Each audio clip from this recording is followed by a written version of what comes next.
आखिरकार एक ताकतवर और सशक्त देश को भारत के आगे क्यों झुकना पड़ा? कोरोना के बाद भारत के पास ऐसा भी क्या आ गया जिससे उड़े हुए हैं सबके होश? दुनिया का सबसे ताकतवर देश अमेरिका क्यों मानने को तैयार है पूरी की पूरी शर्तें? भारत को जिन हथियारों की जानकारी तक मुहैया नहीं करवाता था अमेरिका, उन हथियारों को अब तकनीक सहित सौंपने के लिए क्यों विवश हो गया अमेरिका? जी हां, वीडियो शुरू करने से पहले हम आपको भारत के बंटवारे के वक्त के हालात बताते हैं, जब भारत के दो टुकड़े कर दिए गए थे, यानी भारत और पाकिस्तान के रूप में। तब भारत मौजूदा वक्त जितना ताकतवर नहीं था, बल्कि पाकिस्तान भारत के मुकाबले ज्यादा पावरफुल बनकर उभरा था। नया नया देश बना था। दुनिया के सारे देशों का झुकाव पाकिस्तान की तरफ जाना शुरू हो गया। चीन तो चीन, खुद अमेरिका तक पाकिस्तान के साथ आ गया था। पश्चिमी देशों सहित यहाँ तक कि तमाम मुस्लिम देश भी पाकिस्तान की तरफ थे। तब 1947 के बाद भारत और पाकिस्तान के बीच तनाव सामने आने लगा और पाकिस्तान भारत को काउंटर करने के लिए अमेरिका का सहारा लेने लगा। और उसके बाद भारत पाकिस्तान के बीच जो युद्ध हुए, उनमें अमेरिका ने भर भर कर पाकिस्तान की मदद की। 1971 में अपने 7वें बेड़े को भारत पर हमले के लिए रवाना किया गया। सिर्फ इतना ही नहीं, बल्कि भारत के आर्थिक और रक्षा क्षेत्र में कमजोर करने के साथ साथ स्पेस में भारत के मिशन को रोकने के लिए अमेरिका को साजिशें करनी पड़ी। रूस भारत को स्पेस की कोई तकनीक न दे, इसके लिए अमेरिका ने रूस को प्रतिबंध लगा देने का डर दिखाया। कुल मिलाकर बात यह है कि भारत का विभाजन जब हुआ, तब भारत की हालत जो हमने आपको बताई उससे भी खराब थी। वहीं दूसरी तरफ चीन ने 1950 के दशक में अपना डंका बजवाया। चीन ने खुद को वैश्विक व्यापार में पैर रखकर तरक्की की, पैसा कमाया और भारत को ओवरटेक कर शानदार तरीके से बढ़त बनाई। नतीजा, चीन मिलिट्री, तकनीक और AI में दुनिया में सबसे तेजी से आगे बढ़ता हुआ देश बन गया। लेकिन दोस्तों, भारत ने जो काम पिछले 60 से 70 साल में नहीं किया था, वो काम मात्र 5 से 6 सालों में कर दिखाया है। दोस्तों, ऐसे में अब कुछ सवाल बनते हैं कि भारत ने जो काम पिछले 60 सालों में नहीं किया, वो 5 सालों में कैसे कर दिया? जिस तकनीक के बल पर चीन भारत को मिनटों में हरा देने का दावा करता था, अब वो पीछे क्यों हट रहा है? सेमीकंडक्टर्स, मिलिट्री इक्विपमेंट्स और आर्टिफिशियल इंटेलिजेंस, भारत की धमाकेदार कामयाबी के पीछे क्या राज है? आखिर वो क्या रहस्यमयी बात थी जो राष्ट्रपति जो बाइडेन और मोदी के बीच मई 2022 में जापान में फेस टू फेस हुई थी? आखिर भारत के पास मिलिट्री वेपन्स की ऐसी तकनीक कहां से आई जिसे किसी भी कीमत पर अमेरिका पाना चाहता है? जिन हथियारों को किसी भी देश को नहीं देता है अमेरिका, भारत को उनकी तकनीक ट्रांसफर पर कैसे राजी हो गया अमेरिका? और सबसे अहम, वो कौन सी 10 ऐसी गेम चेंजर टेक्नोलॉजी है जो भारत को आने वाले दिनों में बड़ी महाशक्ति के रूप में तब्दील कर देगी? अमेरिका ने 30 जनवरी को रातों रात भारतीय NSA डोवाल को क्यों बुलाया है अमेरिका? आखिर क्या होने वाला है दोनों देशों के बीच? दोस्तों, इन सवालों को हम आपको एक एक करके बताएंगे और यह भी बताएंगे कि भारत के पास ऐसी कौन सी जादुई छड़ी है जिसकी वजह से अमेरिका ने भारत के साथ सब कुछ शेयर करने की तैयारी कर ली है। बने रहिएगा वीडियो पर। भारत की कौन सी छुपी हुई ताकत पहचान गया अमेरिका? भारत को 10 गेम चेंजर टेक्नोलॉजी सौंपने के लिए हुआ तैयार।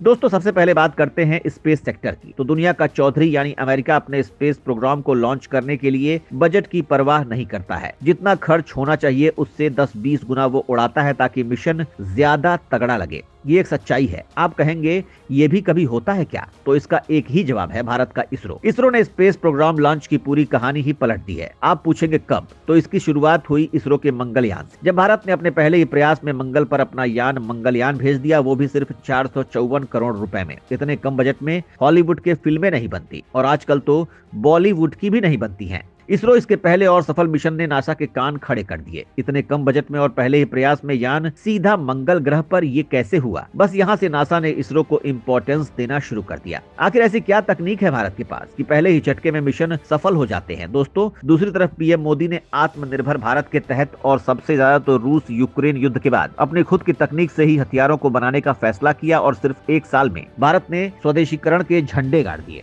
भारत ने न सिर्फ हथियार बनाए बल्कि उनका निर्यात भी करना शुरू कर दिया। यानी जहां भारत ने 2016-2017 में सिर्फ 1521.91 करोड़ रुपए के हथियार बनाकर बेचे, वहीं 5 साल में भारत ने 2021-2022 में 13,000 करोड़ रुपए के हथियारों का निर्यात यानी एक्सपोर्ट किया। और मोदी सरकार का टारगेट 2023-24 में इसे 35,000 करोड़ रुपए तक पहुंचाने का रखा है। और दोस्तों सबसे कमाल की बात तो यह है कि भारत ने अपनी तकनीक से जिन भारतीय हथियारों को अजेय बनाया, उनकी सबसे ज्यादा दुनिया में डिमांड रही और उनमें सबसे ज्यादा डिमांड सुपरसोनिक मिसाइल ब्रह्मोस, अग्नि और पृथ्वी मिसाइल पिनाका रॉकेट लॉन्चर, आकाश अस्त्र और नाग मिसाइल, तेजस लड़ाकू विमान, ध्रुव प्रचंड हेलीकॉप्टर और अर्जुन टैंक की है।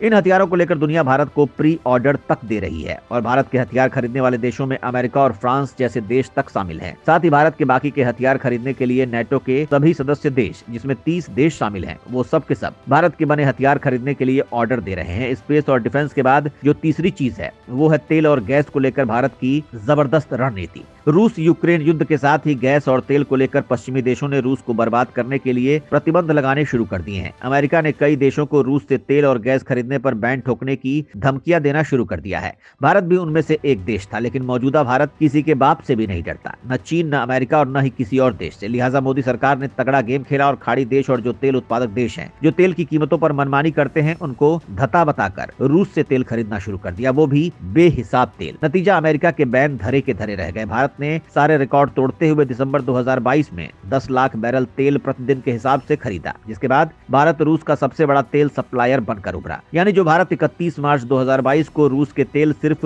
0.2% खरीद रहा था, वो अब दिसंबर 2022 आते आते प्रतिदिन 11.9 लाख बैरल कच्चे तेल तक पहुंच गया है। वहीं दोस्तों चौथा पॉइंट है भारत की AI टेक्नोलॉजी यानी आर्टिफिशियल इंटेलिजेंस तकनीक, जिसमें अब तक चीन अमेरिका को टक्कर देते हुए भारत से आगे था, लेकिन हाल के कुछ समय में भारत ने इस क्षेत्र में कमाल की तरक्की की है और AI तकनीक से लैस कई हथियारों को इजाद किया है। और यही कारण है कि अमेरिका भारत के साथ उन 10 तकनीकों पर काम करने के लिए उतावला हो रहा है जो भारत को सुपर महाशक्ति बना सकती हैं, जिनके कारण खुद अमेरिका दुनिया में धाक जमाता है। और यही कारण है कि बाइडेन और मोदी के बीच मई 2022 में जापान में इन 10 तकनीकों पर काम करने के लिए निकट भविष्य में डील करने के लिए कहा था। और अब वो समय आ चुका है जब भारत के NSA यानी अजीत डोवाल को अमेरिका ने 30 जनवरी 2023 को बुलाया है, जिसमें वो भारत के साथ मिलकर चीन को चुनौती देने के लिए सेमीकंडक्टर्स, मिलिट्री इक्विपमेंट्स और आर्टिफिशियल इंटेलिजेंस पर काम करने की प्लानिंग बनाएंगे। इनके अलावा जो 10 तकनीक है उनको भी हम जान लेते हैं।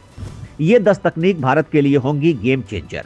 Advanced engineering materials, gas turbine engine technology, advanced manufacturing, network sourcing and signature management, परमाणु ऊर्जा technology, artificial intelligence, autonomous systems and robotics, biotechnologies and communication and networking technology, directed energy जैसे लेजर हथियार, financial technology, human machine interface, hypersonic technology, renewable energy, space technology and systems और semiconductors, micro electronics. Bharat के लिए सभी विश्व की ऐसी 10 संवेदनशील और गेम चेंजर टेक्नोलॉजीज के दरवाजे खुल गए हैं जो स्ट्रेटेजिक विजन से हर मामले में बेजोड़ है, जिनका कोई जवाब नहीं। इन सभी तकनीकों का काम करने के लिए राष्ट्रीय सुरक्षा सलाहकार अजीत डोवाल और अमेरिकी राष्ट्रीय सुरक्षा सलाहकार जैक सुल्लिवन की मुलाकात हुई है, जिसको लेकर कभी भी ऐलान हो सकता है। इस डील को initiative on critical and emerging technologies यानी ICET कहा जा रहा है। दोस्तों इस पूरी रिपोर्ट पर आपकी क्या कुछ राय है, कमेंट में लिखकर जरूर बताएं। साथ ही ये भी बताएं कि अमेरिका से भारत का इस तरह का डील करना कहां तक